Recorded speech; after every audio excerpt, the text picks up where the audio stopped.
हमें जीवन में अंततः क्या चाहिए? निसंदेह मन की शांति ही। मनुष्य को लगता है कि वो जो चाहता है अगर वह प्राप्त हो जाए तो उससे सुख उत्पन्न होगा, किंतु कामनाओं का कोई अंत नहीं है। एक पूरी होती है तो दूसरी प्रबल होने लगती है। सुख का संबंध मन से है, किंतु कामनाओं का नहीं। एक समय की बात है, काशी के एक गांव में मोहनदास नाम का एक 10 साल का बालक अपने पिता के साथ रहता था, जिसका जन्म एक बेहद ही गरीब परिवार में हुआ था।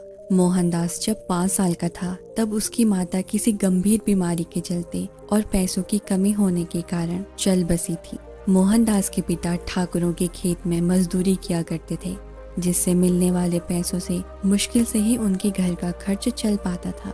उस समय में छोटे छोटे गुरुकुल हुआ करते थे, जहाँ पर शिक्षा का ज्ञान दिया जाता था, जिसकी मासिक फीस लगभग 100 रुपए थी। मोहनदास के पिता जैसे तैसे मजदूरी करके रोज का मात्र 20 रुपया ही कमा पाते थे, यानी महीने का 600 रुपए, जिससे 100 रुपए मोहनदास की फीस में चले जाते और बाकी के पैसों से घर का गुजारा होता था। मोहनदास पढ़ाई में अच्छा था और साथ में बड़ा ही जिज्ञासु भी था। गुरुकुल में मोहनदास बहुत मन लगाकर पढ़ता और अपने मास्टर से खूब सारे सवाल करता। मास्टर जी भी मोहनदास की सभी सवालों का जवाब दे देते। इस तरह मोहनदास के मन में चल रहे सवालों की जिज्ञासा शांत हो जाती थी। गुरुकुल से छुट्टी होते ही वह तुरंत अपने पिता के पास उनके काम में हाथ बटाने के लिए पहुंच जाता था।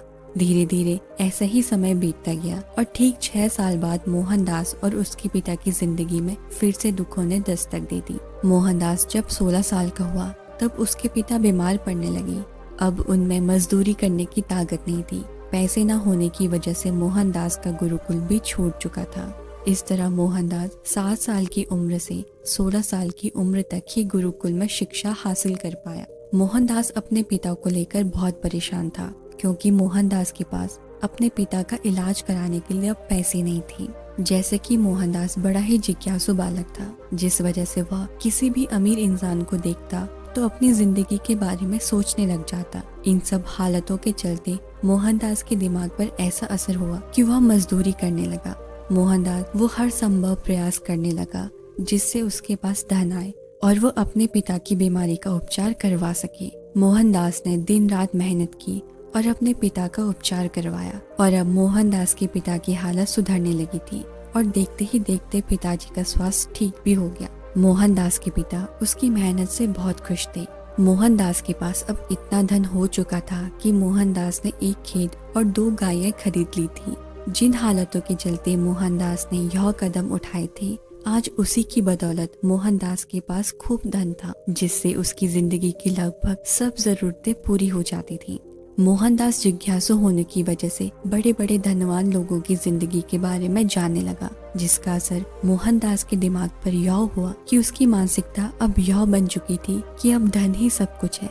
धन से कुछ भी खरीदा जा सकता है और मेरे पास जितना अधिक धन होगा मैं उतना ही खुश रहूंगा और मेरे पिता भी। अपनी इसी इच्छा को पूरा करने के लिए मोहनदास ने दूध का व्यापार शुरू कर दिया और यहीं से शुरू होता है मोहनदास के धनवान बनने का सफर। और अब देखते ही देखते उसकी सारी जरूरतें इच्छाओं में बदलने लगी। अपनी इच्छाओं को पूरा करने के लिए मोहनदास धन का सहारा लेता था। कुछ समय बाद मोहनदास के पिता अपनी इच्छा जताते हुए बोलते हैं कि बेटा, अब तुम जल्दी से ही शादी कर लो। मेरी जिंदगी का अब कुछ भरोसा नहीं है कि कब क्या हो जाए। मोहनदास अपने पिता की इच्छा को पूरी करने के लिए शादी के लिए मान जाता है और मोहनदास का विवाह हो जाता है। अब मोहनदास खुशी पाने के लिए ऐशो आराम की सभी चीजें खरीद देता है और एक आलीशान हवेली भी बनवाता है।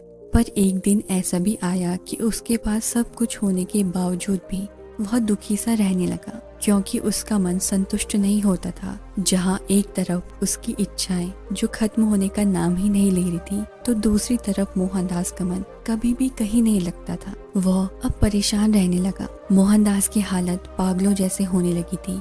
उसे संतुष्टि नहीं मिल रही थी। उसे समझ ही नहीं आ रहा था कि वह क्या करे। इधर भगवान बुद्ध नेपाल से बौद्ध धर्म का प्रचार करते हुए भारत में काशी की तरफ आ रहे थे। भगवान बुद्ध काशी के एक गांव में रुके हुए थे।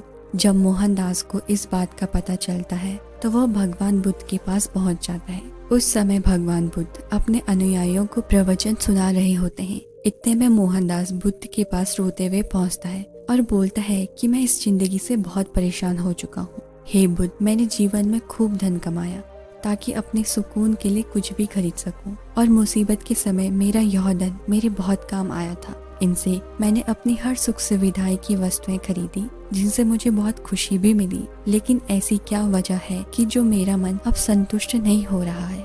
आज मेरे पास सब कुछ है जिससे मैं खुश तो रहता हूँ, लेकिन अधिक समय तक नहीं। सब कुछ होने के बावजूद भी मुझे सुकून क्यों नहीं मिल रहा? मेरे मन को शांति और संतुष्टि नहीं मिल रही जो मुझे मिलनी चाहिए। कृपया मेरी इस समस्या का समाधान करें, अन्यथा मैं खुद को खत्म कर दूंगा। तब भगवान बुद्ध मुस्कुराकर बोलते हैं कि तुम्हारे दुखों का कारण तुम्हारी असीमित इच्छाएं हैं। धन दौलत से तुम लंबे समय की खुशियां तो खरीद सकते हो, लेकिन सुकून की जिंदगी नहीं। धन से इंसान सुकून का एक पल भी नहीं खरीद सकता। धन से तुम खुशियों का महल, मखमल के गत्ते और सोना चांदी से बनी चारपाई तो खरीद लोगे, लेकिन सुकून की नींद कभी नहीं खरीद सकते, क्योंकि यह धन से नहीं, ज्ञान से खरीदा जाता है। सुकून खुद तुम्हारे अंदर मौजूद है, जो कि एक असीमित इच्छाओं वाले पहाड़ के नीचे दबा हुआ है। जिस दिन तुम अपनी असीमित इच्छाओं के विचारों को एक सीमित दायरे में कैद कर लोगे, उसी दिन से असीमित इच्छाओं वाले पहाड़ के नीचे दबा हुआ सुख और सुकून आजाद होकर तुम्हारे जीवन में वापस आ जाएगा। बुद्ध की इन बातों का मोहन के मन पर सकारात्मक असर हुआ, मानो मोहन के सर से कोई बोझ उतर गया हो। अब मोहन के अंदर खुद को सुखी करने की कोई इच्छा शेष नहीं बची थी। वो समझ चुका था कि मेरी सारी परेशानियों का कारण मेरी यह इच्छाएं हैं, जिस वजह से मैं सुख की नींद कभी नहीं सो पाया और ना ही कभी सुख के फल का स्वाद चख पाया। अब मुझे और कुछ नहीं चाहिए। कुछ दिन बाद मोहन ने खुद यह अनुभव किया कि अब सच में कितना सुकून है मेरी जिंदगी में। शुरू में मैं सुकून पाने के लिए खुद पर धन दौलत लुटाता रहा, बस धन कमाने के पीछे भागता रहा और जीवन के इस सत्य से अनजान रहा कि सुकून तो मेरे ही अंदर था, जो असीमित इच्छाओं के अंधेरों में कहीं खो गया था। और आज मैं मन में बहुत ही हल्का महसूस कर रहा हूँ। आज जाकर मेरे मन को सुख की संतुष्टि प्राप्त हुई। धन्यवाद महात्मा बुद्ध का, जिन्होंने मुझे यह ज्ञान दिया। अन्यथा मैं यूं ही सारी जिंदगी सुख चैन की तलाश में भटकता रहता और अंततः मृत्यु को प्राप्त हो जाता। वैसे ही मनुष्य की कामनाएं मन से नहीं, विकारों से उपजती हैं। इसका संबंध काम, क्रोध, लोभ, मोह और अहंकार से होता है। कामनाएं प्रायः दूसरों से प्रतिस्पर्धा और ईर्ष्या का परिणाम होती है। लोभ है तो अहंकार बढ़ेगा, अहंकार है तो क्रोध बढ़ेगा, काम है तो मोह बढ़ेगा और मोह है तो लोभ भी बढ़ेगा। सारे विकारों का अंतर्निहित संबंध मनुष्य को अपना बंदी बनाकर रखता है। ऐसा मनुष्य असहाय और दुखी रहता है। उसके जीवन में कभी संतुष्टि और शांति अपना वास नहीं बना पाती। मनुष्य ने कामनाओं को अपनी प्रगति से जोड़ दिया है। यह सबसे बड़ा भ्रम है जो जीवन में कभी स्थिरता नहीं आने देता। इसीलिए अपनी इच्छाओं को सीमित ही रखें, तो ही जीवन में सुख का आनंद आप ले सकते हैं।